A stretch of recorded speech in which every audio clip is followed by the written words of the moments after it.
Welcome to Local History Legends and Lore. I'm Julie Lugo Cerra, your host, and today we're concentrating on local girls. I'd like for you to meet first Jean Barker, who I refer to as Aunt Jean, and June Caldwell. They have been friends for many, many years and grew up in Culver City. Thanks for joining us today. Yeah, thanks for having us. June, let's start with you. Tell me about a little bit of your family background, how your family got here. Well, I was fortunate enough to be born in Culver City at Main Street in Venice in early 20s, and I always felt that the world came to me in Culver City because of the studio. And I grew up going to Culver Grammar School and graduating in the 8th grade, and then I went to Alexander Hamilton, which was about 2 miles away. We walked to Culver Grammar, which was at Van Buren and Braddock. It was a lovely school. And we had playgrounds. I started there when I was 5 in kindergarten. And we graduated in the 8th grade, and I met Jean. I believe she came in the 5th grade. 6th. 6th grade? Yeah, I love watching the dynamics of the two of you, by the way. Yeah. We'll hopefully not get into any fights today, right? No. Okay. Nothing like that. Can we go back just a minute, though? It seems to me that your family came from Illinois before. Yes, before they you came were from born. Illinois, and they left Chicago because of the weather and the bootleggers and what was going on at that time. And they came to Culver City. And they came to San Jose, which was a beautiful community.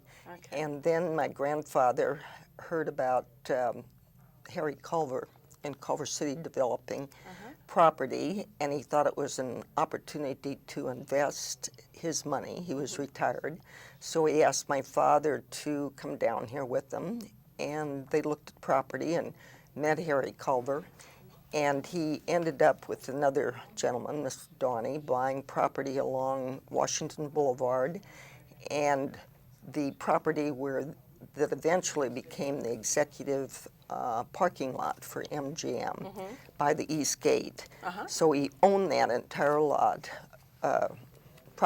business property, and then he bought on Golden Terrace units and also on Venice and a gas station on Venice. So my dad became involved in the real estate business, insurance business, and his office was at Venice and Motor. I think we're going to have a shot of that later on. You said you were born on Main Street, or actually Bagley at Venice. There was no hospital there. No. It was upstairs in a doctor's office, G.S. Murphy, and in one of the birthing rooms, and 4 o'clock in the morning, so I guess it was what it was available. And so I think that's rather unusual that I guess that so. had happened. So I'm very much a Culver City girl. I guess you are. All right. I think that we have a picture of the Culver City Realty Board. Can we bring that up? All right. And if you take a look at the bottom, the fellow who's right under the O in organization, that's Harry Culver, the city founder. Your dad was a part of the Realty Board? Yes. And is he was, pictured in here? A real estate salesman.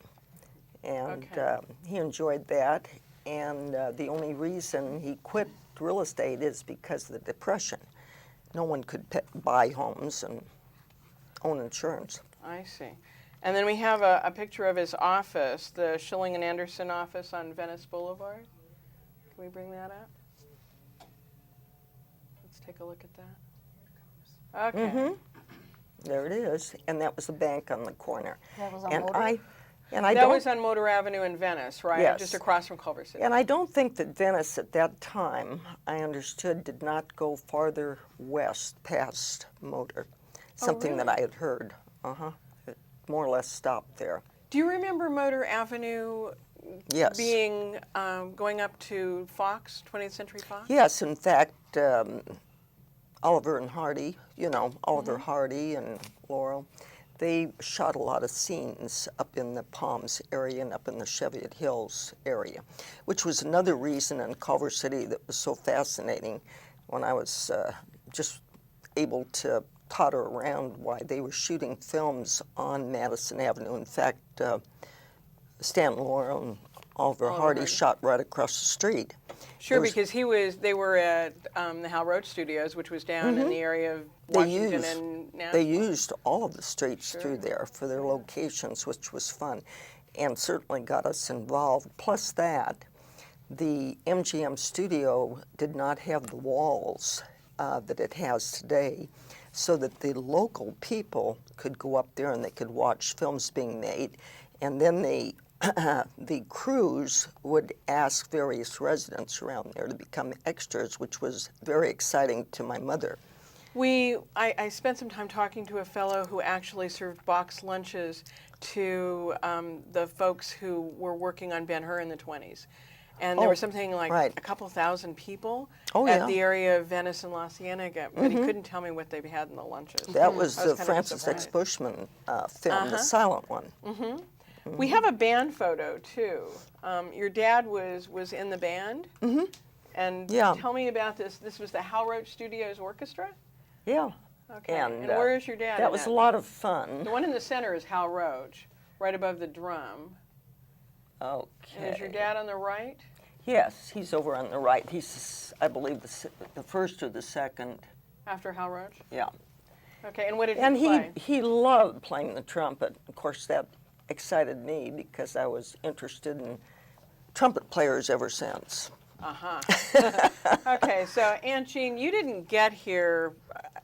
You were not born in Culver City, you're right there. No, I was a late bloomer. Yeah, well, I wouldn't call it that, but I understand that you kind of came screaming and kicking to Culver City? Yes, we had moved to Hollywood from back. I was born in Los Angeles, and we moved back east, and then we moved back to Hollywood, and I went to school there, 4th grade, 5th grade, and Daddy went to work at MGM and wanted to be closer, so he moved us to Culver City, and I thought, oh my God, we're moving out to the boonies.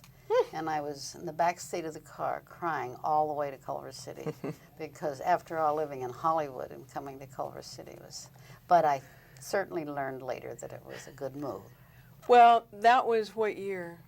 1936. And it was about that time, I think, and you went, let's see, you went to Culver Grammar School, and that's where you met June. Okay. That was a lovely school.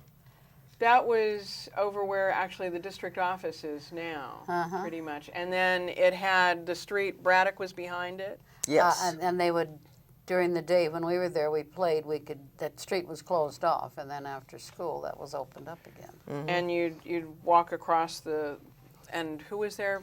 Across the street.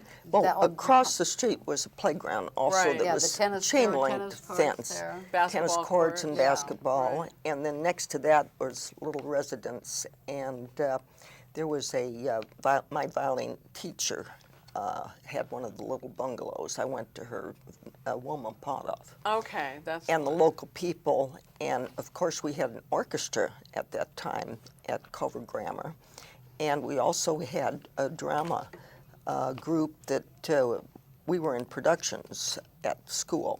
Okay. Little Old Ladies of Lavender Town. That was our graduation. Yeah, that was your graduation.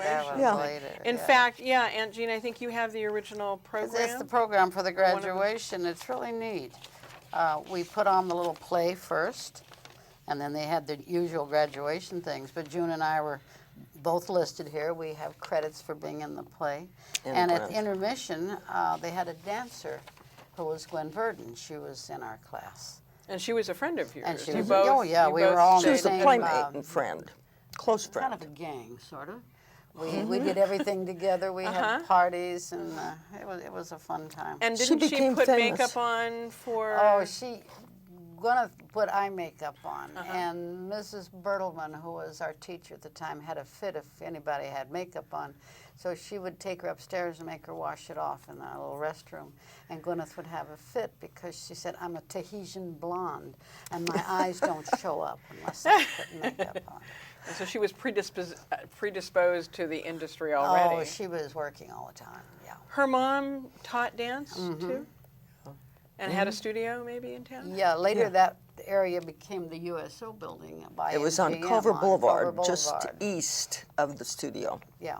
Was that in the block where the Filmland Sony Pictures Plaza Yes. is Yes, today? yes, Oh, yes. The front was grass, and the studio was at the rear, and they lived over the studio. Oh. Previous to that, she had lived on Duquesne. Yeah, down the street from the police department. Okay. Yeah. June, I remember you were telling us that you lived right near the Pitties, and actually we interviewed the Pitties one week. Tell me about your life growing up. That was exciting.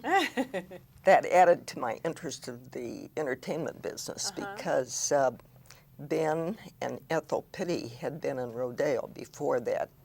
In the Midwest, they had been performers. Circus people, in Circus fact. people, and they got married and had 2 sons, Carl and Paul. Paul was my age. Carl was about 7 years older, 7 or 8. And I was fascinated. Their backyard backed up to ours, and I went And over you there lived every day. on- I lived at Farragut and Madison on the corner. My dad built the house when I was born. Oh. And we had 2 little units in the back that my grandparents lived in. But behind that was the Pitties, and they fronted on Lincoln. Right. And in fact, they still own the home. The house is still there, that's Yes, right. Sure. the same identical, and my house is still there. It's owned by other people, of course. But it fascinated me because Ben Pitty was an associate in the business with Tom Mix, who was an early cowboy star. And he ended up working with him and teaching him roping and everything else he needed to know that he didn't know. And then he drove for him. He chauffeured for him. So Ben Pitty got involved in the motion picture very, very early. And then Carl followed in his footsteps, and he came to MGM after Ben was no longer active, and he also taught, I remember, all of the Western stars at MGM. But watching Ben Pitty in the backyard fascinated me because he did roping, he threw knives, he had a tack room that had all the saddles that he used. And then on Washington Boulevard, they had a place called the Indian Village, which was a early motel that was shaped like Indian tents. And So you had teepees there. Teepees. Teepees. And then they had a monthly rodeo for children that everybody attended, and he threw his knives. He did all of his knives work where he would cover up a person against the board with paper and then throw the knives all around their body. And of course, when Paul and I sat there and we watched this, we tried to emulate the exact same thing when the parents weren't looking. I was on the board, and Paul was throwing knives at me, and of course, Mrs. Pitty, when she looked out the back window, she was horrified. She came running out to think that us kids would do that. So. You also played marbles with him, too, as I understand. Oh, definitely. Well, I played whatever the boys played, cowboys and, Indian. You brought something I think we need to show the viewers, and I'd like to roll it out if we can. This is, since your dad was in real estate, this is a real rare opportunity to see a title insurance Title panorama. insurance panorama. And if we can pan it, this is 1922? 22 Tip it of down Culver a little City. bit, doesn't it? So if you, Tip it downward a little bit, yeah. okay, there we go. And it was taken from Baldwin Hills, looking north. I see. Wasn't So much you can see there. the streets were just being laid out. This is before the Culver Hotel was built. You can see why I didn't want to leave Hollywood for this. Oh. Well, that's another thing, Aunt Jean, is that about the year you got here, the Things were Chamber of picking Commerce was so cranky because none of the movie studios said made in Culver City. No, it was always Hollywood. Right, or it didn't say. So the Chamber had stationery printed that said, and a slogan that was on everything that said Culver City where Hollywood movies are made. And they had a bury the hatchet ceremony that they invited the governor to up in Hollywood. And it got a little better. Now that's the Hayden track right there, what became What the is now Hayden the track. Hayden track, yeah. This is going east. That was Western Stove that you just saw. I think that's great. Thanks so much for bringing that. And that's a lot lovely. of your friends, because the studios were such important employers ended up working there. I think we have an Our Gang photo that would have taken place in the late They were a magnet. 20s. And if you look, there. look down on the right-hand side, just to the right of the dog, who is what, Pete? Yeah. The little girl, the little blonde girl, that was one of your playmates, I think, Yes. wasn't it? Yes, she was my sister's playmate, and her mother was my mother's dear friend, Verna Corman. That young lady was Mary Corman, and she was the first little girl in the Our Gang comedies, and she became a movie star. I saw her recently in a clip with Bing Crosby.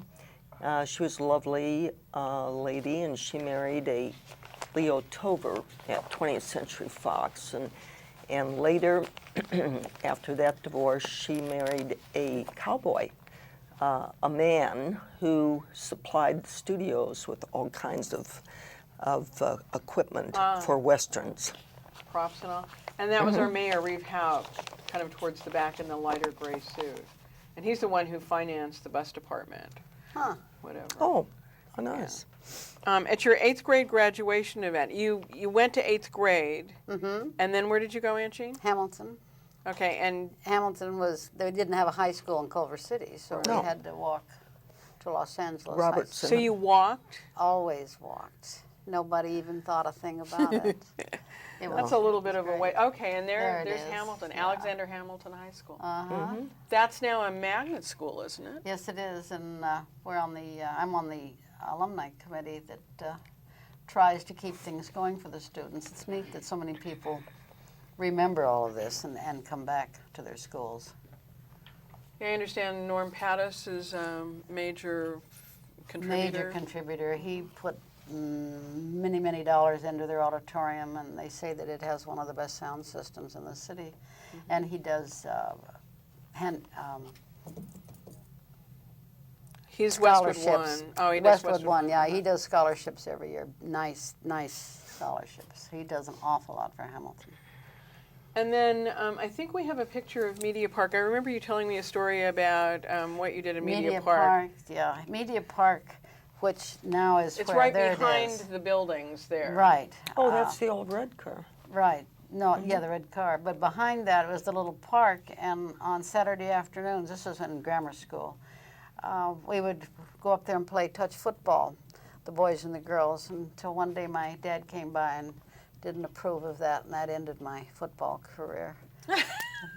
And those red cars remind me, for 5 cents, we could go to the beach. We'd ride the red car to Venice Beach.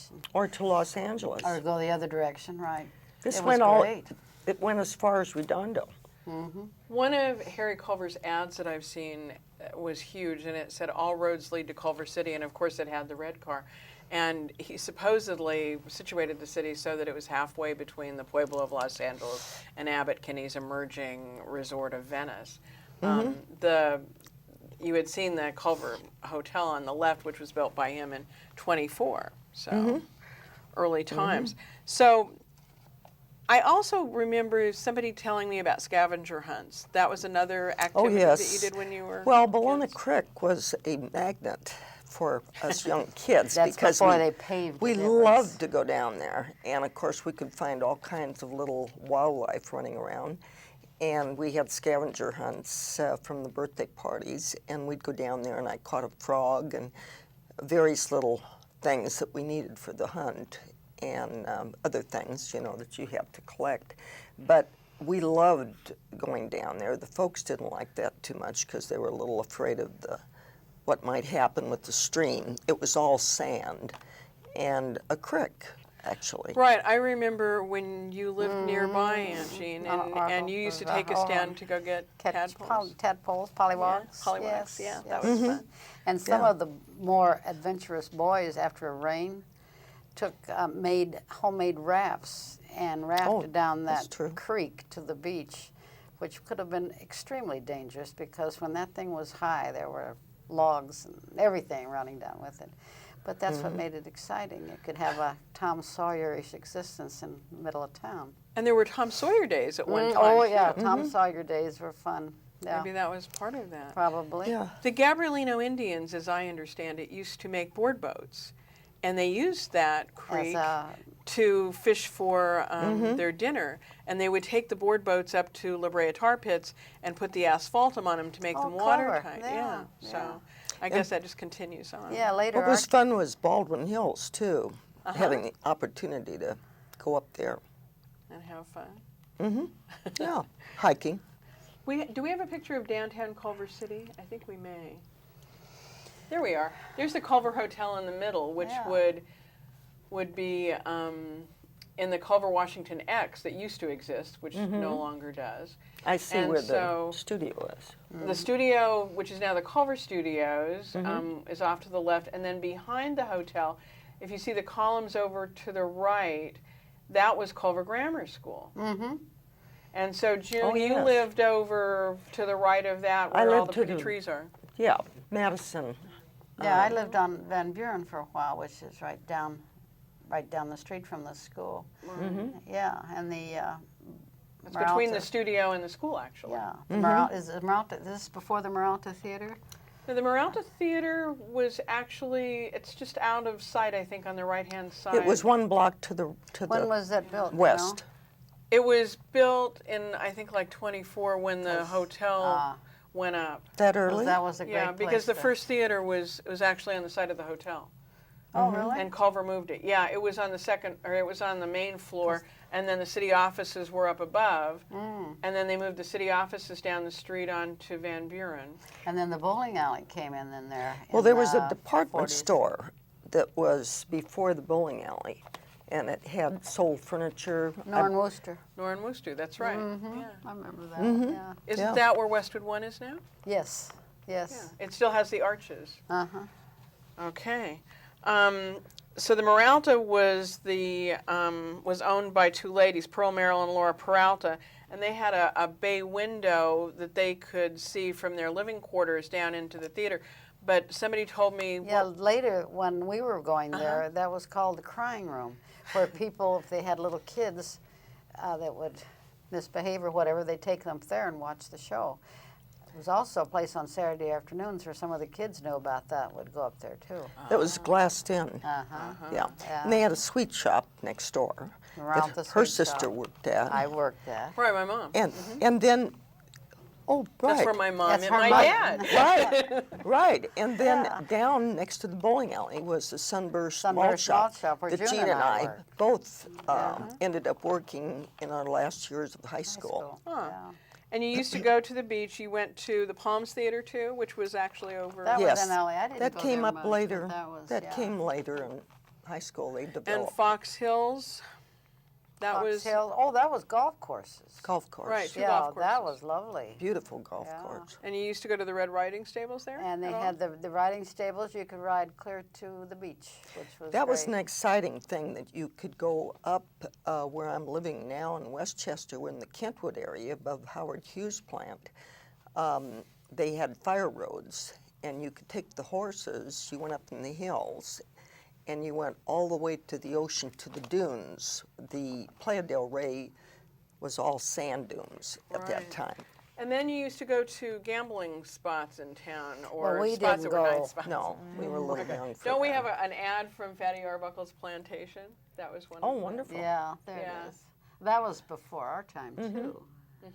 And the mean- people from MGM supposedly did all the interior for him. Really? Yeah. Because he didn't have any money at that. The early executives frequented that place sure. very I bet much, they did. including my first employer at the or second employer. And what about Sebastian's Cotton Club? Do we have a picture of that? I think Oh, we that do. was outstanding. We went there to dance. Oh, did you? Okay, oh. that was really pretty. That was the place that was very popular I with don't remember us. Sebastian's. It was at National and you don't- Washington. You mean that but later became a Casa Mañana? Casa Mañana. Oh, yeah, because I didn't know the name. Yeah. And there's another panorama that Oh, we this want to is show neat. you that June Again, brought do the that same is thing. really rare. It's of the Culver Airport, which is in Was the it area. the corner of Slauson and Jefferson? That whole north Jefferson and east. Sepulveda. Yeah, yeah, off Yeah. of Sepulveda. Right. Yeah. That whole northeast corner there was. Now, I remember doing an article on this and just happening to mention it, Aunt Jean, and it seems to me that you spent some time there. Can you tell me about that? My dad paid for me to take flying lessons. I can't And I believe that. took 3 there. Pete Lehman was my instructor, and I think he ran the airport. He did. And he was funny. He was great. But then the war came along, and they closed the airport, so I ended my flying lessons. That was there from the 20s. Mhm. Yeah. And how much did it cost for the lesson? $8 a lesson. And where did you fly? Just up and around, out towards the ocean and over Culver City and back. It was a half-hour lesson. First lesson I took, he scared me to death. He said, "Have you ever dropped your cookies?" And I said, "What does that mean?" And he says, "I'll show you." And he does one of these dives where I almost lost it. Oh, boy. But it was, that was to get me used to it and to know that these things I thought can what was happen. interesting too is the fact so many women were involved in And flying. this. That's Yeah. amazing. Yeah. That is just amazing.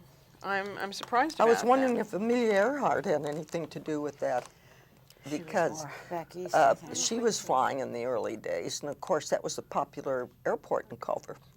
And so eventually, we just have about a minute to go, so I want to wrap this up, and I want you to come back. But eventually, both of you went to work at the same place, and where was that? At MGM. Yeah. So many of our Certainly. friends' parents worked Yeah. there. My dad works there, and it was just an automatic thing you would think about Yeah. working at MGM. In other words, you prepared that was the spot for employment in Culver City, and when we went to high school, I prepared for that with shorthand and typing. Gotcha. Well, I want to thank you both very much for coming and joining us today. And I want you to promise me that you'll come back and talk to me about your experiences at MGM Wonderful. and subsequently. They have Okay. it too, some of them. I bet. Some of them you can share and some of Some them of you them can't. can't. Okay. Thanks very much. We Thank thank you, you. Julie.